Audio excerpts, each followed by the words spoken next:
Hola, ¿qué tal? ¿Cómo están ustedes? Bueno, me parece, estoy, digamos, completamente seguro de tener a uno de los emblemas de la transición democrática en nuestro país. Es Ricardo Monreal, que es y representa, desde luego, un reflejo muy claro de lo que ha significado la lucha política en favor de la democracia en México. Y por ello, ustedes saben que es o se trata justamente de uno de los símbolos con el que podríamos platicar sobre la democracia mexicana, y por eso, y sin más rodeos que aprovechar el tiempo que nos ha dispensado, mi primer pregunta para el senador Ricardo Monreal sería: tú, Ricardo, como un símbolo de la transición democrática, ¿qué opinas? ¿Cómo está viviendo nuestro país? ¿Seguimos o continuamos con esa transición democrática o ves barruntos, nubosidades frente a la situación de polarización que vive México? Mira, Marco, yo veo, primero muchas gracias por la invitación, un saludo a todo el auditorio, a quienes nos están viendo o escuchando. Mira, sí, creo que el proceso que estamos viviendo es un proceso de transición política. A partir del 18, en el que arriba al gobierno de la República un hombre formado en los principios de la izquierda, y que logró construir un movimiento impresionante que después se constituyó en partido político Morena. Estamos viviendo esos momentos. Sin embargo, yo te diría que uno de los temas claves por los que siempre luchamos, yo tengo 24 años luchando al lado del presidente López Obrador para este propósito, y uno de los propósitos que nos animaba, Marco, era precisamente la democratización de la vida pública del país, incluyendo los procesos internos, la selección de candidatos a puestos de elección popular, a gobernantes, a dirigentes, y la inclusión, no la exclusión, que eso es propio de regímenes autoritarios. Entonces, yo creo que en esta transición que yo le llamo inacabada, todavía va a faltar un buen rato, Marco. Yo no creo que se agote a los 6 años, creo que va a continuar y depende de nuestra habilidad, pero también de nuestra voluntad política, el que continúe profundizándose el proceso democrático. Si no se cometen excesos, si no se acude a extremos autoritarios o a exclusiones innecesarias, puede ponerse en riesgo la transición y truncarse, y entonces todos lo podríamos lamentar. Entonces, ¿qué es lo que debemos hacer? Es profundizar el proceso democrático, actuar como demócratas, permitir que la gente decida y que quienes quieran participar lo hagan con libertad y sin exclusión o sin que un símbolo, un discurso o una expresión sea la que te coloque como aspirante preferido o no preferido, pero dentro del juego político de la sucesión. Ricardo, tú has comentado entonces que este proceso de transición va más allá de los 6 años y también has expresado tu pretensión por ser candidato a la presidencia de la República. Eh, la pregunta entonces es: ¿por qué el presidente no te ha mencionado dentro de las personas a las que él recurrentemente menciona y que ellas mismas se generan sus propios entornos para comenzar a hacer campaña? ¿No hay de ahí una exclusión de esta contraria justamente a la inclusión que implica la democracia? ¿O por qué crees que el presidente no te ha mencionado? Mira, conozco al presidente hace 24 años, 1997, y todo lo que hace lo hace muy meditado. Yo pocas veces he visto que improvise una acción, un discurso o una expresión. Yo no creo que él no me ubica dentro del club de las corcholatas. No, para no ser peyorativo, no me ubica dentro del club de los que él considera pueden ser sus sucesores. Porque quizá me pese mucho mi propia personalidad, mi carácter autónomo, mi independencia de criterio, mi independencia de opinión frente a lo que está pasando en el país. Y por eso sostengo que la transición política que iniciamos en el 18 no se va a agotar en el 24. Lo sostengo con bases firmes. Y el hecho de que él no me mencione sí me pesa en el sentido de no estar en el ánimo de un sector que a él lo continúas viendo como su líder natural, su líder no solo moral, sino político. Ese sector que es amplio, Marco, porque tú coincidirás conmigo de que el presidente es muy fuerte, tiene un grupo de seguidores en el que yo me encuentro muy fuerte, muy numeroso, y una expresión de él, Marco, una expresión en la mañanera, te excluye, te destruye o te inhabilita o te premia y te lleva a las nubes. Pero tu trayectoria está mucho más allá de una mención en la mañanera, ¿no? Por eso me he sostenido. Si no, estuviera totalmente devastado.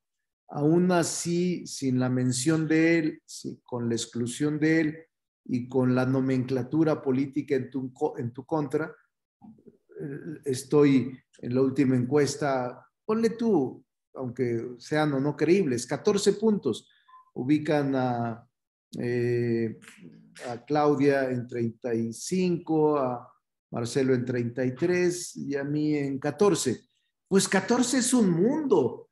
Yo te diría, Marco, en contra del gobierno, en contra de la nomenclatura política, en contra y en favor de tu posición personal, el que 1.4 de cada 10 esté pensando en que yo puedo ser presidente, es un universo enorme y por eso estoy muy tranquilo. Lo que te puedo decir, Marco, es que no me voy a confrontar con el presidente, aun cuando él continúe su discurso con símbolos, lecturas o expresiones de no incluirme en el grupo o en el club que él considera los sucesores o la gente más cercana que lo pudiera suceder.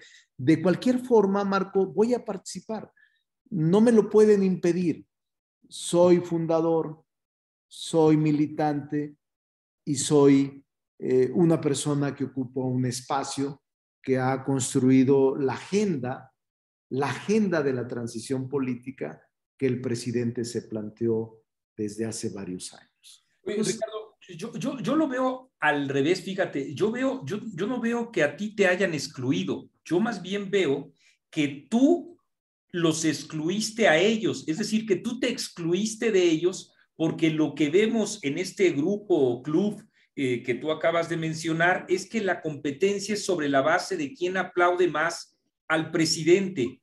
De ese club te has excluido porque tú has planteado tu respeto. Simplemente el hecho de que me digas 24 años luchando al lado del presidente, que no es lo mismo que arrodillado, aplaudido, es un honor estar con Obrador, lo que diga siempre está bien, etcétera, etcétera, con tus definiciones sobre la clase media, tus definiciones sobre la UNAM, sobre el IFE, sobre el sentido mismo de la política, pues más bien tú estás excluido del club de aduladores, no es más bien de esa manera como la que también pudiera verse el fenómeno específico. Es una buena opinión, es una buena óptica desde el punto en que lo analizas. La verdad es que tú lo sabes, Marco, y mi historia me sostiene. Soy un hombre con ideas propias. Sí, aplaudo algunas de las políticas públicas, por ejemplo, la de bienestar social, que me parece muy importante, la separación política y económica, o la separación del poder político del económico, me parece fundamental. La reconfiguración de la educación en México, o esta política de bienestar. Todo eso yo podría coincidir y aplaudir. Hay otras que no. Por ejemplo, a mí me parece que es un error estigmatizar a los adversarios políticos como traidores a la patria. Se me hace muy fuerte, Marco.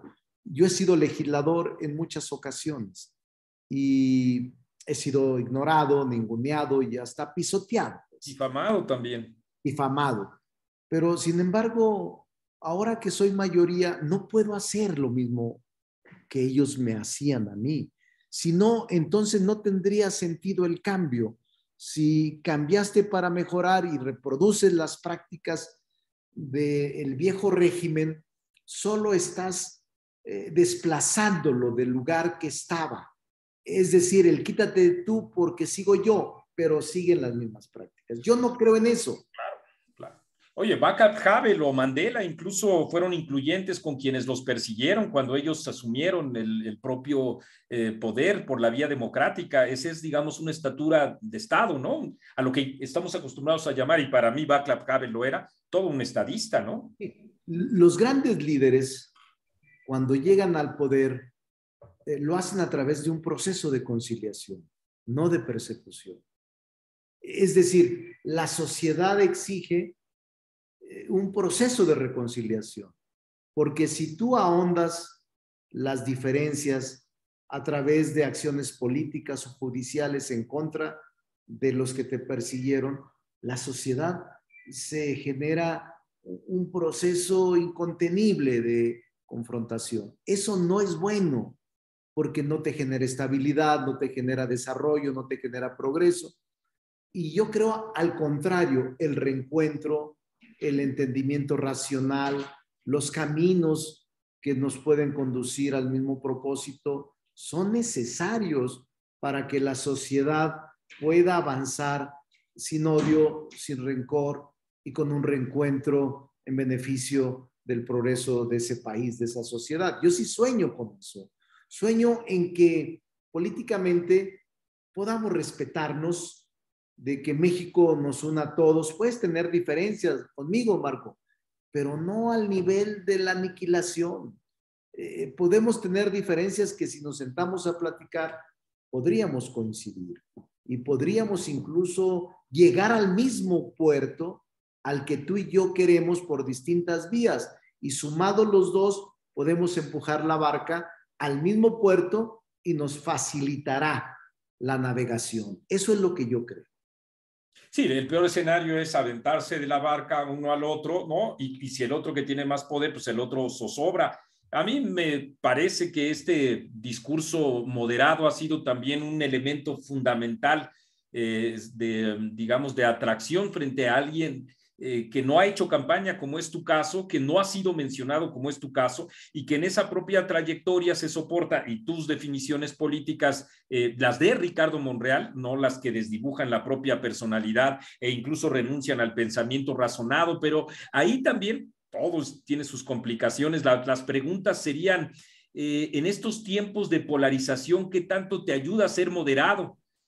A ti mismo en tus pretensiones como presidente, a ti como líder de la bancada de Morena, para impulsar las reformas, vaya contrariedad, las reformas propuestas por el propio Ejecutivo, que desde mi punto de vista es uno de los principales alentadores de esta polarización. ¿Qué tanto te ayuda esa visión moderada dentro del partido, con el Ejecutivo, en tus labores como legislador y en tu pretensión a la presidencia de la República? Creo que ahí se encuentra también buena parte del meollo cotidiano del actuar político. Sí, al final de cuentas, Marco, yo entiendo y considero que es lo mejor para el país.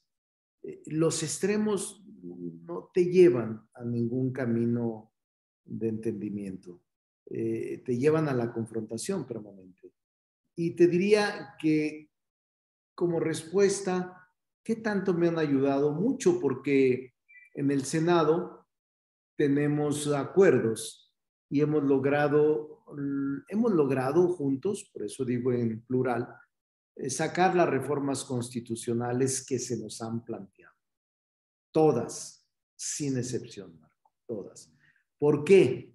Porque hemos dialogado, hemos mejorado las iniciativas, las reformas, las propuestas y hemos aceptado la incorporación de puntos de vista de la oposición, que al final de cuentas han mejorado el proyecto de ley o de reforma constitucional. Y mi ambiente y mi posición frente a ellos es de franqueza. No estoy hablando un lenguaje hoy, mañana otro. Yo sí creo que son indispensables. Ellos lo saben. El tener palabra en los acuerdos y sostenerla te hace confiable. Me puedo sentar con el coordinador del PAN, con el coordinador del PRI, con el coordinador de MC, con el coordinador del PRD. O sea, me puedo sentar con cualquier coordinador o coordinadora en una camaradería de respeto o incluso en una reunión formal en donde ellos saben que lo que acordemos se va a cumplir. En política la palabra es quizá la joya de la negociación, la palabra. Entonces, ellos me tienen confianza y yo les tengo confianza y nos ponemos de acuerdo casi en todo. Te digo un ejemplo. Hemos sacado las reformas legales y constitucionales el 80% por unanimidad. El 80%. ¿Qué te quiere decir esto? Que hay un amplio nivel de diálogo y de consenso. Sin ellos no se podría hacer. Yo también sostengo que puedes asumir temporalmente un discurso de confrontación, de polarización, pero no te sostiene. No te sostiene, Marco. Ese discurso temporal de confrontación se agota y se desgasta con mucha facilidad. Y lo que generas son desconfianzas mutuas, recíprocas entre grupos y entre personas que después tardas demasiado para volverlas a reconstruir. Entonces tienes que tener capacidad para sentarse. Ahora, fíjate una paradoja. Tengo mucha confianza con los de adentro, pero a veces construir una reforma constitucional por unanimidad te hace sospechoso con los tuyos, porque dicen, bueno, ¿qué pasó? ¿Por qué todos votaron en favor? Y te genera o una posición, por ejemplo, yo me deslindo, dije yo, de esta campaña de acusar a quienes votaron en contra como traidores a la patria. Yo no me sumo a esa campaña, dije yo públicamente en la tribuna, en el debate. Eso me costó mucha crítica dentro de mi partido, porque me dijeron, no, es que tú tienes que seguir la línea política de que son traidores a la patria. En el hecho de que me resista, me genera en un sector animadversión porque creen que estoy traicionando la expresión de que todos sean traidores a la patria. Y yo digo, no, es que son legisladores que nuestro derecho constitucional es no ser reconvenidos y en nuestras opiniones no ser violados. Mal haría que yo los acuse de delincuentes, porque lo único que están haciendo, Marco, es ejercer un derecho. Que no nos gusta, pues esa es la democracia. ¿Qué es distinto al tuyo? Pues esa es la opinión de ellos, pero no tienes que obligarlos a que voten contigo o que piensen como tú. Esa es parte de la esencia del Parlamento y de la pluralidad que en ocasiones se nos pierde de vista que estamos en un país plural, incluyente y diverso. Ese es nuestro país. Mientras hablabas me haces pensar en muchas cosas. Me remitiste incluso a Camilo Cienfuegos en Cuba cuando señalaba que no podía, claro, debería de descalificarse a otro, o a Trotsky en la Unión de Repúblicas Socialistas Soviéticas, que tampoco estaba de acuerdo con la aniquilación de los otros para hacer prevalecer solo una razón, que era la del jefe del partido y del gobierno.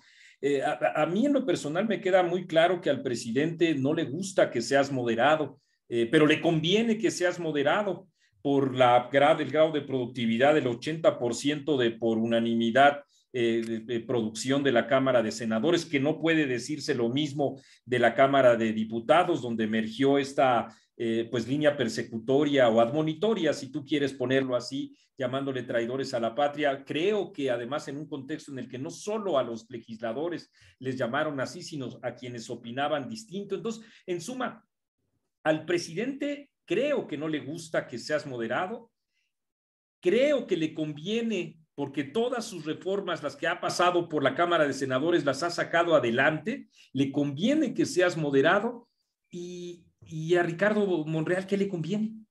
Mira, yo voy a sostenerme porque creo en eso. No soy un personaje de moda. Es decir, no creo en la conciliación ahora.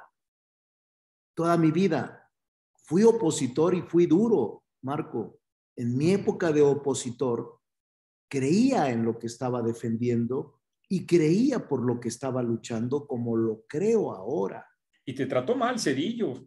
¿Sí? Y te voy a decir una cosa, ahora, este día, precisamente de la entrevista, te podría decir que el presidente moderó, actuó con moderación hoy al firmar el acuerdo de estabilidad con el sector económico y empresarial. A mí me gustaría verlo más seguido así, en donde puede sumar sectores diversos por México.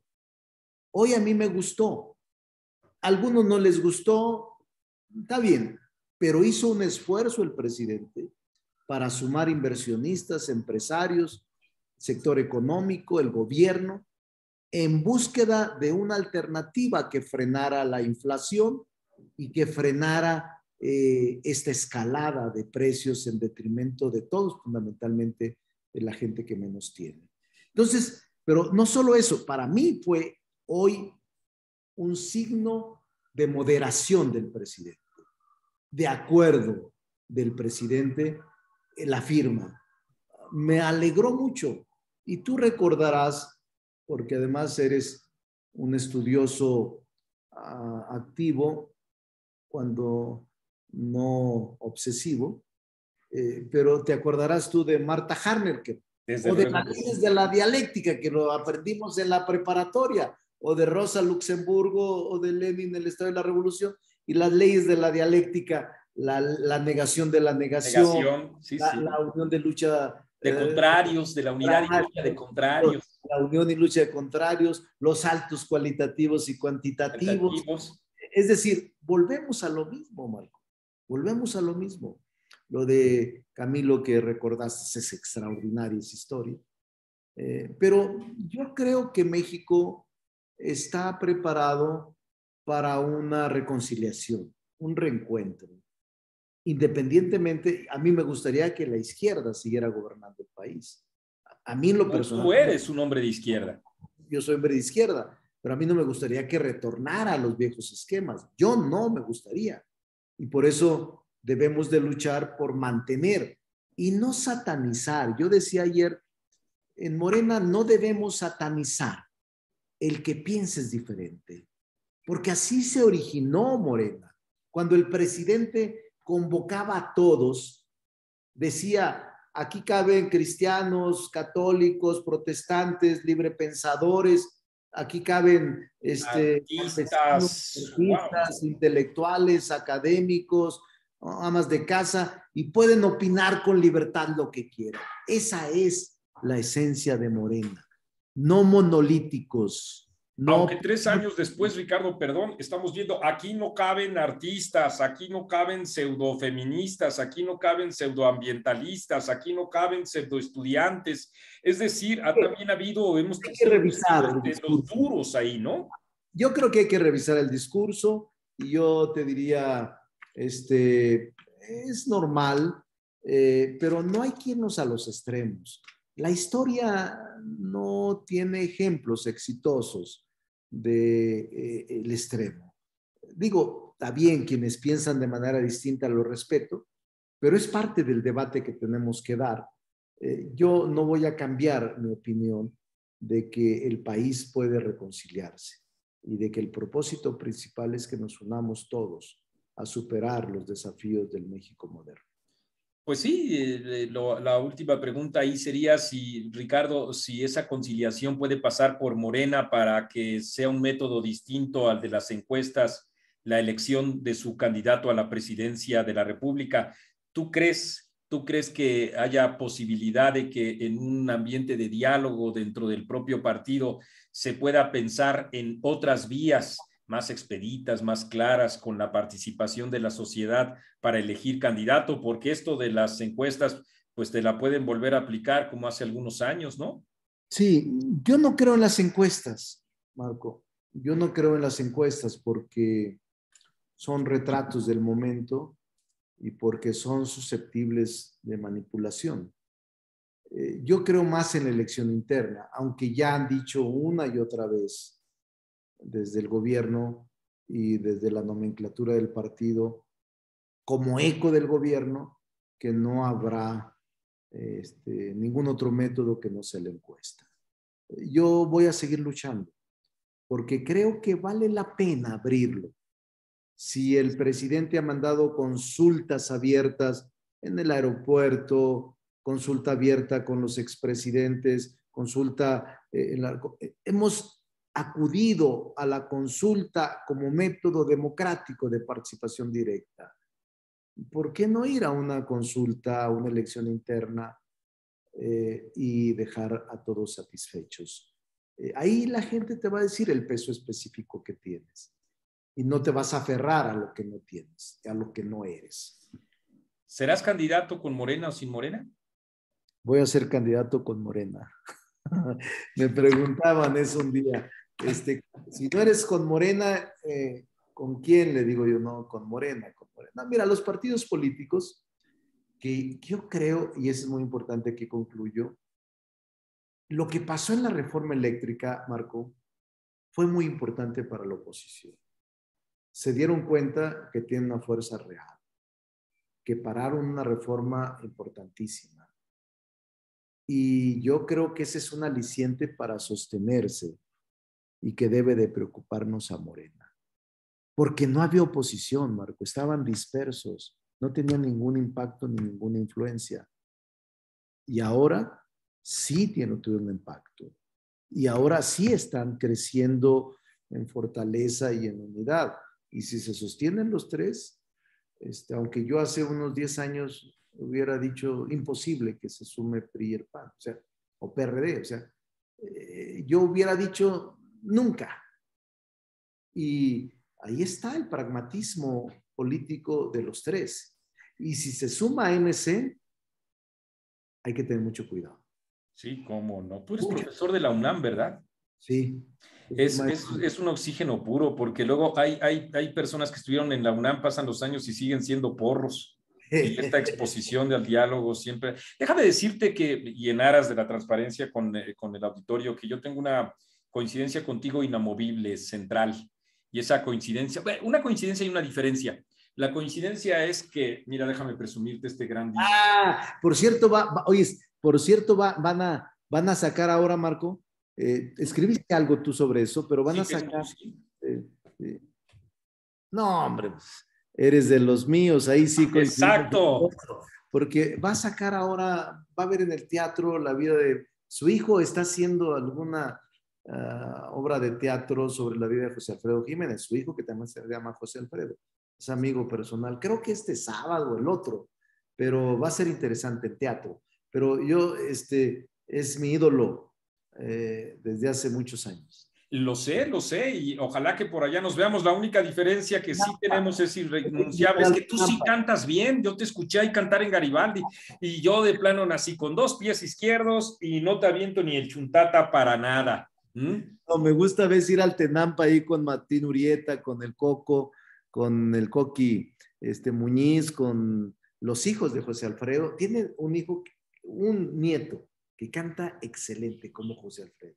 No, la gente de mi barrio, yo ahí soy de Garibaldi, te conoce, te aprecia mucho, en serio. Y bueno, pues todavía yéndole al rey, pues nada más imagínate, Ricardo. Vamos, muy bien, mi querido Marco. Pues Oye, te agradezco mucho estos minutos que nos has dispensado, y pues lo mejor para ti, que estoy completamente seguro será también lo mejor para el país. Saludos, mi querido amigo. Ánimo. Saludos, que estés muy bien. Hasta luego.